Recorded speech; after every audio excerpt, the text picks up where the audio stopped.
యష్మి మిమ్మల్ని ఫస్ట్ వీక్లో ప్రేరణ నాకు నచ్చదు అని చెప్పింది. మీ ఫీలింగ్ ఏంటి? యాక్చువల్ ఫ్రెండ్స్ కదా మీ ఇద్దరు?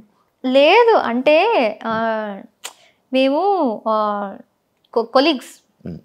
కృష్ణ ముకుంద మురారిలో నేను హీరోయిన్గా చేశాను, ఆమె స్లైట్ విలన్ లాగా చేసింది. కొలీగ్స్ అంతే.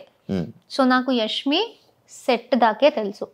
సెట్లో హాయ్ బాయ్, సీన్కి ఎంత అవసరమో అంత, ఎప్పుడైనా కలిసి లంచ్ చేయడం అంతే, వేరే ఏం లేదు. మేము 1.5 years షూటింగ్ చేస్తే దానిలో 6-7 months మేము మాట్లాడుకోలేదు కూడా. చిన్న గొడవ జరిగి we did not speak. Set లో అసలు చూడం కూడా. అలాంటిది కూడా కాదు, గొడవ అంటే మాటల్లో కూడా గొడవ లేదు. ఆమె ఒకటి రియాక్ట్ అయిన విధానం సెట్ లో, నాతో కూడా కాదు, సెట్ లో రియాక్ట్ అయిన విధానం నాకు నచ్చలేదు అనేసి నేను మాట్లాడడం ఆపేసా. కానీ అమ్మాయిలు శత్రువులు కదా? అలా లేదు, శత్రువులు ఎవరైనా అవ్వచ్చు. అంతేనా? సో అది సో అలా జరిగింది. ఇంటి లోపలికి వచ్చినప్పుడు ఓకే, నాకు తెలిసిన వాళ్ళు ఎవరో ఉన్నారు అని ఇది. బట్ అదంతా బయట జరిగింది కాబట్టి ఆమె అది చెప్పినప్పుడు పెద్ద షాక్ ఏం కాదు. నాకు ఒక్కసారి అనిపించింది ఆమెకు నేను నచ్చనేమో, ఎందుకంటే ఆమె సైలెంట్గా ఉంటుంది, నేను ఇలా హైపర్గా ఉంటా. సో ఒక్కొక్కసారి అనిపించేది ఆమెకు నేను ఇరిటేటింగ్ అనిపిస్తానా ఏంటి అనేసి. బయట ఇక్కడ తీసుకొని ఇక్కడ ఏమైనా చేస్తుందా అని అనిపించింది? లేదు, ఆమెకు జనరల్ గా నేనైతే ఇరిటేటింగ్ అనిపిస్తుందేమో, ఎక్కువగా పెద్దగా నేను నచ్చను అనేసి ఐ థాట్. బట్ ఆమె అప్పుడు అలా నాకు అస్సలు ఆ అమ్మాయి నచ్చదు కూడా అని ఓపెన్ గా చెప్పినప్పుడు ఇలా బ్రేక్ అయినట్టు అనిపించింది, ఒక झटका లాగా, ఒక స్లాప్ ఇచ్చినట్టు. అప్పుడు దట్ వాజ్ ద మూమెంట్. నేను ఐ థాట్ ఓకే, ఈ హౌస్ లో ఆ రోజే ఆ సెకండ్ డేనే ఐ థాట్ ఈ హౌస్లో ఎవరితో అయినా కలిసి బాగా ఉండు, కానీ ఎవరు నీ కోసం ఉండరు, అదొకటి గుర్తుపెట్టుకొని నాకు చెప్పాను. ఎవరితో ఎంతలో ఉండాలి అంతలో అంతే. సో ఆ సెకండ్ డేనే నాకు ఆ రియలైజేషన్ వచ్చేసింది. సో అప్పటి నుంచి నేను సిచ్యుయేషన్స్ బట్టి ఐ వాజ్ బాగా బాండ్ అవుతూ ఉంటే బాగా బాండ్ అవుతూ ఉంటా. లేకపోతే గొడవలు వస్తే ఐ విల్ లైక్ ఏదైనా నచ్చకపోతే నేను చెప్పేస్తా, అంత హ్యాపీగా ఉంటే హ్యాపీగా ఉంటా. వేరే ఈ టాపిక్, యాక్చువల్లీ స్టేజ్ మీదకి మీరు వెళ్ళేటప్పుడు రష్మిక మీ ఫ్రెండ్ అని చెప్పి చెప్పడం జరిగింది. ఎందుకు చెప్పారు? యాక్చువల్ ఆ టాపిక్ ఎందుకు వచ్చింది, రష్మిక ఫ్రెండ్ ప్రేరణ అనేసి? లైక్ ఓటింగ్ గురించా, లేకపోతే ఎందుకు చెప్పింది ప్రేరణ? నాకు అసలు రష్మిక మ్యాటర్ వచ్చిందే నచ్చలేదు నాకు ఇప్పుడు దాకా. లైక్ ఈ కామెంట్స్లో కానీ ఇప్పుడు ఇంటర్వ్యూస్లో కానీ ఇది వస్తుంది కూడా నాకు నచ్చట్లేదు. ఎందుకంటే నేను అనుకున్నా ఇది వచ్చేది నాకు ఎఫెక్ట్ అవ్వకూడదు. నేను ఎప్పుడు రష్మిక మ్యాటర్ తీసుకురాలే. నేను ఫస్ట్ ఇంట్రొడక్షన్లోనే ఎవరు నాగ్ సార్కి లైక్ టీంకి చెప్పారో తెలియదు, కానీ ఆయన అది అడుగుతారు కూడా అని నాకు తెలీదు, ఎక్స్పెక్ట్ చేయలే. నీకు ఒక సెలబ్రిటీ ఫ్రెండ్ ఉంది కదా అని అడిగేశారు. నాకు రియలైజ్ కూడా కాలేదు ఎవరనేసి. అండ్ నాకు ఇప్పుడు గుర్తులేదు ఆయన చెప్పింది, ఆయననే రష్మిక పేరు చెప్పారా లేకపోతే నేను చెప్పానా తెలీదు. మీరు చెప్పారు పేరు, ఆయన అడిగారు, జస్ట్ క్వశ్చన్ అడిగారు. ఆయన నాకు ఆమె గురించి అడిగారు.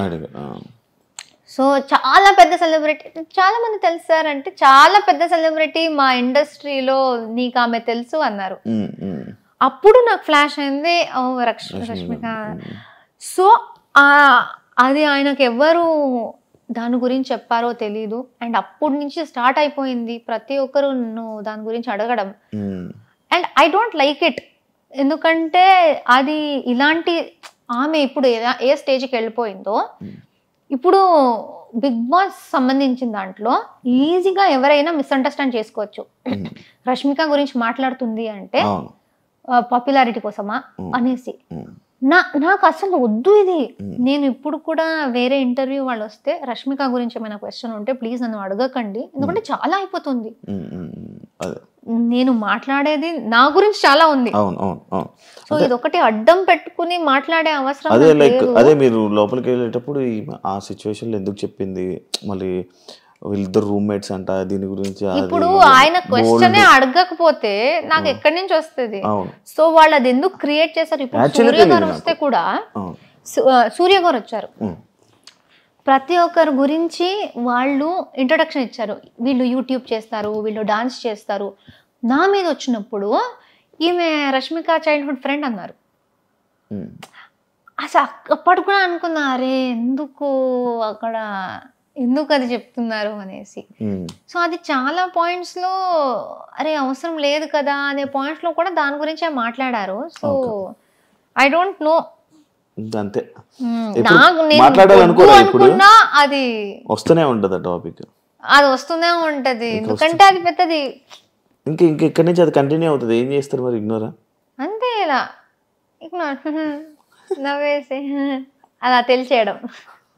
హౌస్లో ఎవరిని బ్లాక్ చేసుకోవాలి, ఎవరిని ఫ్రెండ్ చేయాలి అనే సిచ్యువేషన్లో వస్తే అందరినీ ఫ్రెండ్ చేసుకొని సోనియాని మాత్రం అలాంటి పర్సన్ నా లైఫ్లో వద్దు ఇది అని చెప్పి మీరు చెప్పడం జరిగింది. కానీ మీరు సోనియా పెళ్ళికి వెళ్ళారు, ఎలా? అది నాకు అర్థం కాల. నేను ఫస్ట్ ఆఫ్ ఆల్ వాళ్ళు మాకు చెప్పింది ఏంటంటే, మీరు ఫాలోలో మినిమం ఒకటి పెట్టేసి ఎంతమైందనే పెట్టొచ్చు, బ్లాక్ లో 100% ఖచ్చితంగా ఒక్క ఉండాలి అని చెప్పారు. అండ్ బిగ్ బాస్ చెప్పిన మాట ఏంటంటే, మీరు ఎవరిని పడట్లేదో, ఎవరిని మీరు హౌస్ తర్వాత కలవకూడదు అనుకుంటున్నారో వాళ్ళని ఇక్కడ పెట్టండి అని ఆయన అనౌన్స్ చేశారు. ఆయన అనౌన్స్ చేసిందే నేను రిపీట్ చేశాను, నేను కలవకూడదు అనుకుంటుంది అనేసి ఇలా పెట్టాను. కానీ అది అక్కడ ప్రక్రియ చేయాలి. సో ఉన్న వాళ్ళలో నేను అందరినీ పెట్టలేదు, నేను 7 or 8 మెంబర్స్ నే పెట్టాను. అంటే ఈమెను మెన్షన్ చేశారు కదా, లైక్ ఎవరినైనా కలుస్తాను కానీ ఈమెను అయితే ఎవరినైనా కలుస్తాను అని చెప్పలేదు. బట్ అది ఎంత వచ్చిందో తెలీదు. ఐ సెడ్ కొంతమందిని పెట్టేసి వీళ్ళతో నాకు మంచి బాండ్ వచ్చింది, వీళ్ళని పక్కాగా కలవాలి అనుకుంటున్నా, ఎందుకంటే ఈ బాండ్ కంటిన్యూ అయితే చాలా బాగుంటది అనిపిస్తుంది. బట్ అలానే అప్పుడే ఆమె మళ్ళీ హౌస్ బయట నుంచి వచ్చి మళ్ళీ నామినేషన్స్ లో నాకు చాలా గట్టిగా చాలా చాలా నెగిటివ్ గా మాట్లాడింది. సో అక్కడ ఉన్న వాళ్ళలో నేను ఖచ్చితంగా ఒకరిని పెట్టాలి అంటే నేను సోనియాని పెట్టాను. అండ్ చెప్పేది కూడా బిగ్ బాస్ ది వాయిస్ దే నేను క్యాచ్ చేసి అదే విధంగా చెప్పాను కాబట్టి ఇట్ వాస్ లైక్ నేను పుడికి కలవను ఈ అమ్మాయినే అనేసి ఉంది. దాని తర్వాత బయటికి వచ్చాక ఇప్పుడు ఫినాలే వచ్చి నేను సోనియాది ఇమిటేషన్ చేశాను స్టేజ్ మీద నాగ్ సార్తో, సోనియాతో మాట్లాడాను, అదంతా ఓకే. పెళ్లి గురించి తెలిసింది. నేను అన్నాను నేను వెళ్ళను, ఎందుకంటే బాగుండదు, ఇప్పుడే అది బ్లాక్ది అంతా అయింది, ఎంత నేను అది ఒక బిగ్ బాస్లో చెయ్యాలి అనుకున్న ప్రక్రియ అని నేను ఎంత చెప్పినా అది బాగుండదు. ఎందుకంటే డెఫినెట్లీ ఎవరో ఒక్కరైనా వస్తారు, నువ్వు బ్లాక్ లో పెట్టావు కదరా ఎందుకు అంటే ఫేక్ గా ఉన్నావా అలా వచ్చేస్తుంది. బ్లాక్ లో నేను జస్ట్ పెట్టాలి ప్రక్రియ కాబట్టి పెట్టాను. సో నేను చెప్పాను, నేను శ్రీపద్కి చెప్పాను, మా నాన్నకి చెప్పాను. సోనియా మా నాన్నకు కూడా ఇన్విటేషన్ ఇచ్చింది.